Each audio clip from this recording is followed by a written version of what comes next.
नमस्कार, आपका अखबार के YouTube चैनल पर आपका स्वागत है। मैं हूं प्रदीप सिंह। इस समय देश में सबसे ज़्यादा चर्चा, बल्कि कहें दिल्ली के राजनीतिक गलियारों में सबसे ज़्यादा चर्चा केंद्रीय मंत्रिमंडल में विस्तार की हो रही है।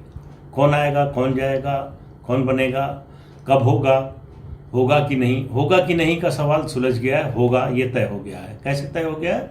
आज 8 गवर्नर्स को चार नए गवर्नर अपॉइंट हुए और चार का तबादला हुआ। उससे स्पष्ट हो गया। उससे भी ज़्यादा जिस बात ने इसको कंफर्म कर दिया वो है केंद्रीय मंत्री थावरचंद गहलोत का इस्तीफा और उनको कर्नाटक का राज्यपाल बनाया जाना। ये घटनाक्रम ऐसा है जिसने ये स्पष्ट कर दिया है कि केंद्रीय मंत्रिमंडल का विस्तार होने जा रहा है। और दूसरी जो जिस तरह की एक्सरसाइज चल रही थी पिछले दिनों से, प्रधानमंत्री अलग अलग मंत्रालयों की समीक्षा कर रहे थे, फिर पार्टी के नेताओं से, मंत्रियों से बातचीत कर रहे थे, उससे भी लग रहा था कि मंत्रिमंडल का विस्तार होने वाला है।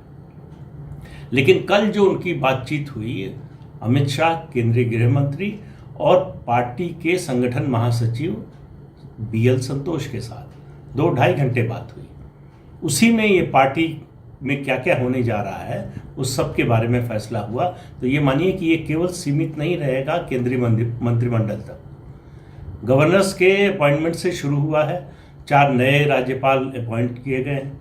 उसमें थावरचंद गहलोत के अलावा एक और आश्चर्यजनक, थावरचंद गहलोत का उतना आश्चर्यजनक नहीं है। उसकी वजह यह है कि उनकी उम्र जो है 73 वर्ष हो चुकी है और केंद्रीय मंत्रिमंडल में 75 से ऊपर के किसी व्यक्ति को रखा नहीं गया। ये 2014 से एक अघोषित नियम बना हुआ है जिसका पालन हो रहा है। दूसरे, उनके परिवार में कुछ 2 बड़ी ट्रेजेडीज हुई जिसकी वजह से उनका मन थोड़ा शिथिल है।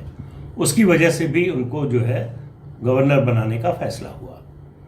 लेकिन आश्चर्यजनक ज़्यादा ये लगा कि कभी ऐसा, अभी तक तो देखा नहीं कि किसी सिटिंग लोकसभा के MP को गवर्नर बना दिया जाए। लेकिन आंध्र प्रदेश के विशाखापत्तनम से जो लोकसभा सदस्य हैं के हरिबाबू BJP के, उनको गवर्नर बना दिया गया है मिजोरम का। इसके अलावा मंगूभाई छगन भाई पटेल को मध्य प्रदेश का गवर्नर नियुक्त किया गया है और राजेंद्र आर्लेकर हैं, वो गोवा के रहने वाले हैं, उनको बनाया गया है हिमाचल प्रदेश का गवर्नर। तो इससे स्पष्ट हो गया कि ये सिलसिला शुरू हो गया, ये ट्रेन चल दी है। अब आगे किस किस स्टेशन पर रुकती है देखते जाइए। तो कौन आएगा, कौन जाएगा, इसके बारे में किसी को कुछ पता नहीं है। जो ये दावा कर रहे हैं कि उनको पता है, मान लीजिए कि बिल्कुल गलत बोल रहे हैं। किसी को पता नहीं है। 2-3 लोगों के ऊपर के उनके अलावा किसी को जानकारी नहीं है। तो इसलिए उस पर बहुत ज़्यादा चर्चा करने, स्पेकुलेट करने का कोई अर्थ नहीं है। मैं इस मंत्रिमंडल के विस्तार की जो बात है उसमें से जो खोज रहा हूं कि प्रधानमंत्री इसके जरिए संदेश क्या देना चाहेंगे। मुझे लगता है कि दलित और अति पिछड़ों पर को ज़्यादा प्रतिनिधित्व देने का एक संदेश वो ज़रूर देना चाहेंगे। दूसरा, पीढ़ी परिवर्तन के क्रम को जो सिलसिला शुरू हुआ है 2014 से, उसको आगे ले जाना चाहेंगे। पहले ये पीढ़ी परिवर्तन की बात कर लेते हैं। वो किस लिए कह रहा हूं, 2 कारण है उसके। पहला, थावरचंद गहलोत केवल केंद्रीय मंत्री नहीं थे, वो राज्यसभा में सदन के नेता भी थे। तो राज्यसभा में सदन के नेता का पद खाली हो गया है। अब इसके लिए जो दावेदार हैं वो 4-5 लोग हैं। आप उसमें पार्टी के अध्यक्ष JP नड्डा को भी शामिल कर सकते हैं, वित्त मंत्री निर्मला सीतारमण को भी शामिल कर सकते हैं। इसके अलावा रविशंकर प्रसाद हैं, जो अरुण जेटली जब सदन के नेता थे तब भी डिप्टी लीडर थे, तो उनकी दावेदारी है। वरिष्ठता में सबसे आगे हैं। वरिष्ठता के हिसाब से हो तो उनको नियुक्त किया जाना चाहिए, बनाया जाना चाहिए। उसके अलावा अगर पीढ़ी परिवर्तन की बात है और पिछड़ों में संदेश देने की बात है, पीढ़ी परिवर्तन की बात है, तो दावेदारी जो है वो धर्मेंद्र प्रधान और पीयूष गोयल की बनती है। लेकिन धर्मेंद्र प्रधान को बनाने से उड़ीसा के लिए एक संदेश जाता है। दूसरा संदेश पिछड़ा वर्ग के लिए जाता है। तीसरा, धर्मेंद्र प्रधान जिस तरह से संगठन के आदमी हैं, चुपचाप काम करना, बिना हल्ला गुल्ले के जो उनको दायित्व दिया जाए वो चुपचाप उसको निभाना, पूरा करना और रिपोर्ट कर देना। ये जो उनकी कार्यशैली है वो उनको आगे बढ़ाने में सहायक होगी। और मुझे लगता है कि नेतृत्व की नज़र ज़रूर उन पर होगी, उनकी योग्यता पर। जिस तरह से उन्होंने मंत्रालय चलाया है पिछले 5 साल और अभी 2 साल, उसको भी देखते हुए तो हो सकता है अगर पीढ़ी परिवर्तन का संदेश देना होगा प्रधानमंत्री को, तो निश्चित रूप से धर्मेंद्र प्रधान को मौका मिल सकता है। लेकिन किसी को मालूम नहीं है किसको मिलेगा, किसको नहीं मिलेगा। दूसरी बात, पार्टी में संसदीय बोर्ड जो सबसे बड़ी नीति निर्धारक समिति है, सबसे बड़ी नीति निर्धारक बॉडी है, उसमें पहले से 3 जगहें खाली हैं और अब एक थावरचंद गहलोत भी उसके सदस्य थे, उनके जाने से एक और जगह खाली होती है 4 लोगों की। तो वो 4 लोग कौन होंगे, उसके जरिए भी एक मैसेजिंग की कोशिश होगी। एक समय ऐसा था जब मुख्यमंत्रियों को पार्लियामेंट्री बोर्ड का सदस्य नहीं बनाया जाता था, लेकिन पहली बार नरेंद्र मोदी गुजरात के मुख्यमंत्री रहते हुए पार्लियामेंट्री बोर्ड के सदस्य बने।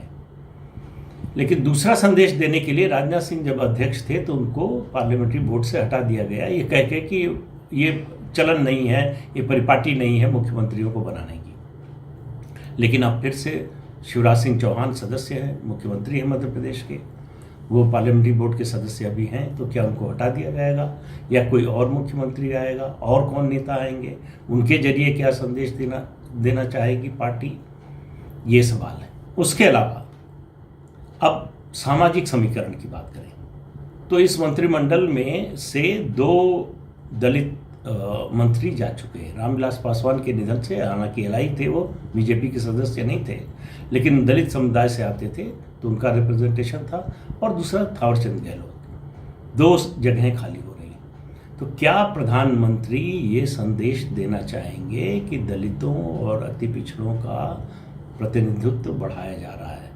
अगर ऐसा संदेश देना चाहेंगे तो पार्टी में बहुत से लोग हैं, लेकिन जो प्रमुख रूप से जिन लोगों का नाम लिया जा रहा है, पश्चिम बंगाल से 2 नाम हैं। शांतनु ठाकुर का, मथुरा समुदाय से आते हैं। दूसरे निशित प्रामाणिक का, उन लोकसभा के सदस्य हैं, वो भी दोनों लोकसभा के सदस्य हैं और उनके इलाके में विधानसभा चुनाव में बीजेपी ने बहुत अच्छा किया है। और पश्चिम बंगाल में संदेश भी पार्टी को देना है कि पार्टी के ध्यान में अभी पश्चिम बंगाल है और प्राथमिकता में है। तो इसलिए भी वहाँ से उम्मीद की जाती है कि मंत्री बनाए जाएंगे। दूसरा, उसके अलावा रामचंद्र कठेरिया हैं उत्तर प्रदेश से, महाराष्ट्र से हिना गावित हैं, और पंजाब पर जो नज़र है भारतीय जनता पार्टी की, पंजाब में भारतीय जनता पार्टी को ये समझ में आ रहा है कि सिख लीडरशिप के बिना काम नहीं चलेगा। लेकिन सिख लीडरशिप, जो जट सिखों की लीडरशिप है, उसमें वहाँ बीजेपी का कोई पूछने वाला है नहीं। तो वहाँ पहले से ही लड़ाई चल रही है कांग्रेस में सिद्धू वर्सेस कैप्टन की, उधर बादल परिवार है, और पंजाब में 32-33% दलित आबादी है। तो बीजेपी की नज़र किसी मजहबी सिख पर है। मजहबी सिख यानी सिखों में जो दलित हैं उनकी बात हो रही है। तो कोई लीडरशिप जो है अगर पंजाब में किसी को मिलेगी भारतीय जनता पार्टी की, तो वो कोई मजहबी सिख हो सकता है। क्या ऐसे किसी नेता को पार्टी ऐसे लोगों को आइडेंटिफाई कर रही है, शायद कर भी लिया है किसी नेता के नाम को। अगर ऐसे किसी नेता पर पार्टी की निगाह है तो क्या उसको केंद्रीय मंत्रिमंडल में जगह मिलेगी?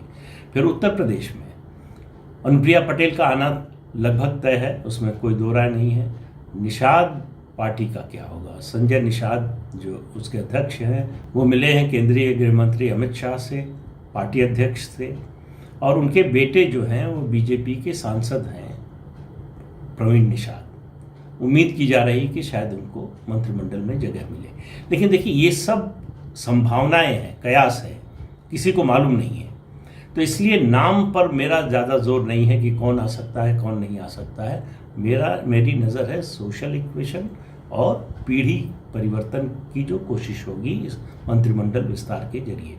हालांकि दलित प्रतिनिधित्व के तौर पर केंद्रीय मंत्रिमंडल में अभी सोम प्रकाश पंजाब से हैं और उत्तर प्रदेश से साध्वी निरंजन ज्योति मंत्रिमंडल में हैं।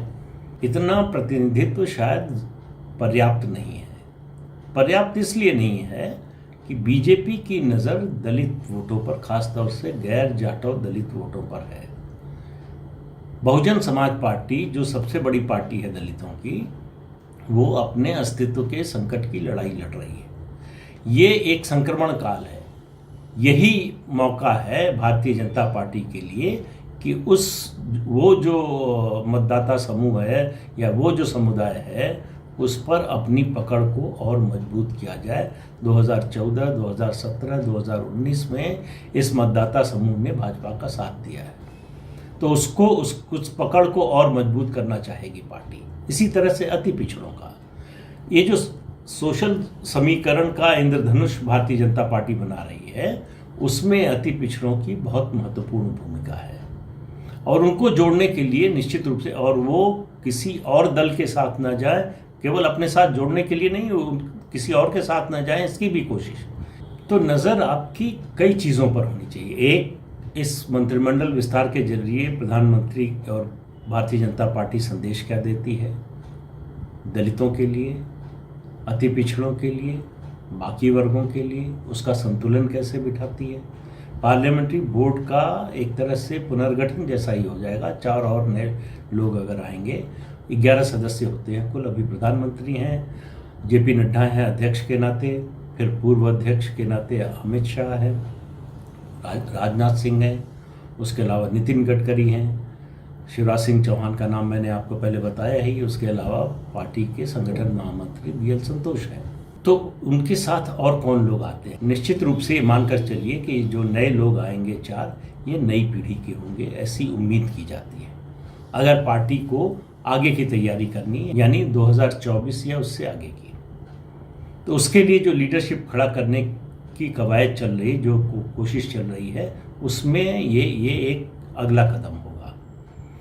तो नज़र रखिए पार्टी में क्या परिवर्तन होता है, संगठन में, राज्यसभा में सदन का नेता कौन बनता है, और मंत्रिमंडल में तो विस्तार पर है ही। कुल 23 जगहें अभी खाली हैं, 23 और मंत्री बन सकते हैं। अंदाज़ा ये है कि 18 से 20 लोग मंत्री बनेंगे। कितने बनते हैं उससे ज़्यादा इम्पॉर्टेंट है कि किन लोगों को बनाया जाता है और उनके ज़रिए क्या संदेश दिया जाता है। आज के लिए बस इतना ही। अगले अंक में फिर मिलेंगे, तब तक के लिए इजाज़त दीजिए। नमस्कार।